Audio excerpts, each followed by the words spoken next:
even if you have a good report from a committee, what they usually do is that they go there and they amend that report to reflect what they want and also to water it down. Actually, those are the things they usually do. If you have a competent committee, and I can tell you for this one, there was the same committee on trade.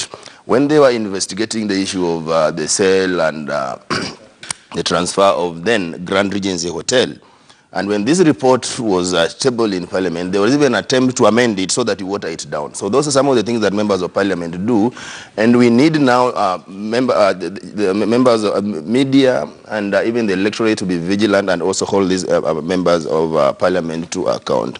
Otherwise, if you have a Parliament that is authoritarian, that has got the powers to summon people, has got the power to come up with a weak report, or if the report is strong, they water it down.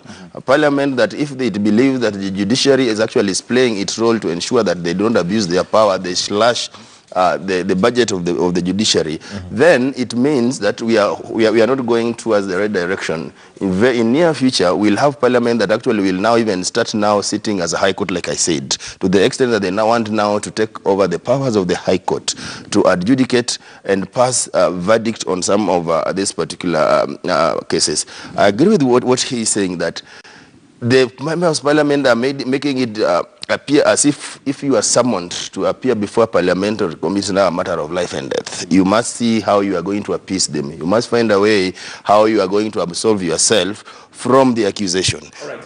Let me bring in Gadara. Gadara, what would you like to see the scribes do and media do basically to ensure that that graft, first of all, is exposed, brought to the surface, and according to you, a system is created that will not reward? Well, two things. First, I think the question you asked, I was quite sad that she didn't get a chance to respond to. And I'm hoping that we'll get her back, she can respond to. Yes, why is it then that you did not report the people, right, who showed you this money? And I think that's a good question. I think this is one of the ways that we cover up graft as media. Well, papers, if you read them, they're always full of this sort of anonymous people we anonymize, and I think we need to get away from that. We need to grow the fortitude to actually come out and name and say, this person showed me this, and etc., and to name them that. I think we need to look at the system that exists that leads to that sort of behavior. I think on a secondary level, we need to look at how Parliament works, how lobbying in Parliament works, and to understand what are the rules that are there, how are those rules to be enforced, why is it they are not working if they're there, and then what can we change in order to make them, what can we shift around in order to make them effective. I really think that if for example, and one example is the reports that come out, so there's a sugar report, why are these reports published? Why is it that their veracity depends on whatever number of MPs agreeing that they are true? If the committee has done a report and puts it and tables it, it shouldn't matter whether or not it's adopted by Parliament. That should be a public document. Correct. And put out. So then therefore we can start making decisions ourselves, looking at it and making up our own minds about whether it's a rubbish job or it's a good job, etc. So I think the fact that we don't that what happens in Parliament is couched is so much obscurity, in darkness, I think for me is one of the big problems that we have. It leaves it mysterious. I'll come for your closing comments in just a bit, but let me bring in Rosalind Obala to basically first of all answer the question and also maybe give us your thoughts on how this can be handled and the way forward. Rosalind, the question that Gadara is referring to is the fact that I was following up on what you had said, that it was in the full glare of the lenses of the cameramen, or rather the media, or at least in their eyes. So why haven't we had some of these members of parliament named? And secondly, what would you see as the best way to have a solution for us to come to the bottom of this? Rosalind. Thank you, Mike. We had actually decided to publish some of the names, but we also had to consult it with the legal department and say, was it right at that particular time to come out with the list?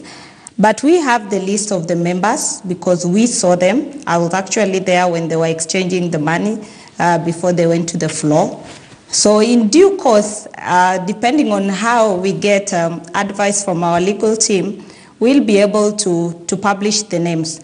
But on my side, I think it will have been right for the media houses to publish the names of these MPs so that Kenyans will actually know who are the people who actually shot down the sugar reports.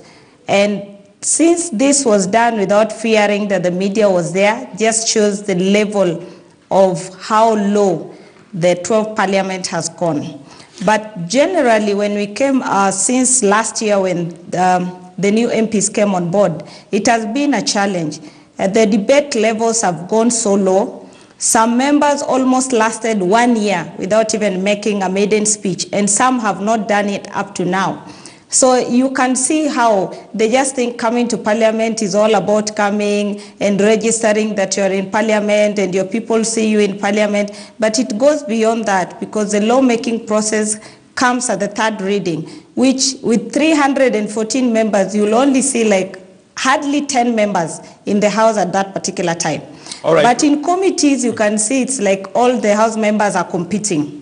Yeah. All right, Rosalind, maybe just your wrapping thoughts, but with your wrapping thoughts, what might have been the legal concern of publishing the names? I mean, if I was crossing a road and you reported that Michael crossed a road, really, I would imagine that there should be no implications. If these people are there, what would be the legal concern?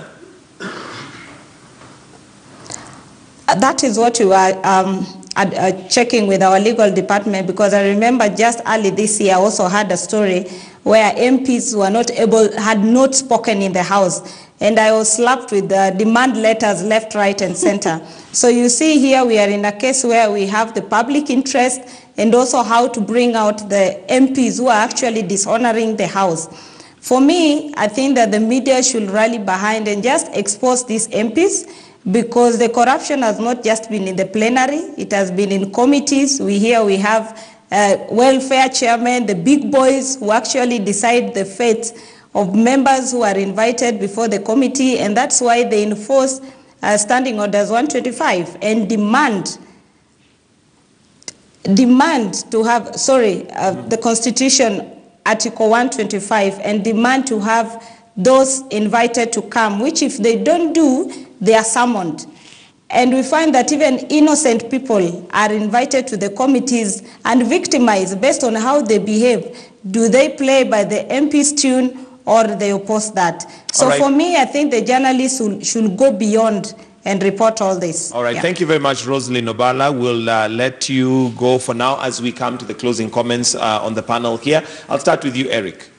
I think the law is being abused by members of parliament, and we expect that now that the Speaker of the National Assembly has invited other bodies to come and investigate, and action will be taken against members of parliament, because parliament has become like it's a market where people are trading and at the expense of the public interest.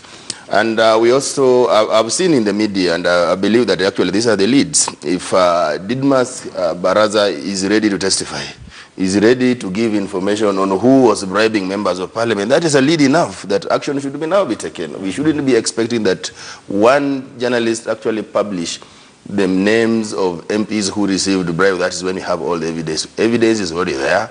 Didmas Baraza has said that there is this lady who wanted to bribe, this member of parliament who wanted to bribe him. I think that's where we should begin from. Kanini Kega has said that the buck stops with the leader of majority and the leader of minority. Again, we should be expecting that the investigator will be moving in to find out if indeed these two leaders influenced members of parliament of their various political parties to vote in a particular manner. Okay. Mark Bichachi, your closing comments in 30 seconds. Summarize it, put it together, compress it. I'll try and compress it. Number one, she said something very telling, that the floor of the House when you're debating laws has less than 10 people, and the select committees when they're investigating a matter, therefore. That tells you they're following where they're paid, where their bread is buttered, and the bread is buttered by summoning people for whatever reason to get money out of them. So it's an extortion ring. The second thing is this, that journalists and the kind of journalistic freedom that we need to have is journalists needs to have insurance against being sued, because the only reason these names are not in the paper is because they're afraid of getting sued. So what we need to do as a country, we need to insure journalists against being sued. Write their names in the paper because it is the right thing to do. Let them take you to court, but the insurance will pay for that. That's the change that we need. We need to return to the boldness that is needed. The other thing that is critical, we need to be able to report and say that the quality of debate in the House has failed because these MPs are too busy being greedy to think. And that is something that is of epic, catastrophic levels, because if we are even going to implement what Gadara is saying, with less than 10 people in Parliament, which institutions are these that we are going to build? All right, so that's what Gadara, your closing comments again in 30 seconds. Please compress it. All right. Two very quick things. I would say first, transparency is everything. To shine a light on what these guys are doing. I think our media has been quite remiss in not doing it. I don't think that the argument on libel and defamation laws actually stands up. If you look at the protections and the exemptions that we have within the defamation laws, our public interest is a defense, our truth is a defense, etc. So I think this has more to do with our media cozying up to politicians rather than any fear they have of actually being sued for telling the truth. Finally, I say that I think what Mark has just said is for me, exemplifies why we need to reform the systems. If you have 10 guys where they are not being paid and the committees are full where they are being paid, then they should be asking, why is it then that we are paying them here? And what do we need to change to incentivize? I think for as much as we cannot, if what Rosalind is saying is correct, that she gets demand notices simply for reporting that people haven't given a speech in Parliament, that is then something we need to go back and relook. And ask, how do we incentivize better coverage of Parliament, more independent coverage of Parliament, where parliamentarians don't actually have recourse to going and clamping down on we'll have to wind up right there. Your chance came and went. We need to tell MPs to stop calling journalists and threatening them. I got a call from a journalist saying that a certain leader in Parliament was literally calling journalists one by one and saying, dare you write about me tomorrow? So that needs to be called out. And that right there is a story. So thank you, gentlemen. Patrick Gadara, who's a communication consultant and also a cartoonist. Eric Odur, Secretary General for Kenya Union of Journalists, and Mark Bichachi, who's a political analyst. Thank you for joining us this morning on the Newsroom. It's now 24 minutes to 8. We're going to take a short break, but do stay with us right here on Morning Express. Today is Wednesday. We've got your health covered, and we'll be getting back with that. So do stay with us right here.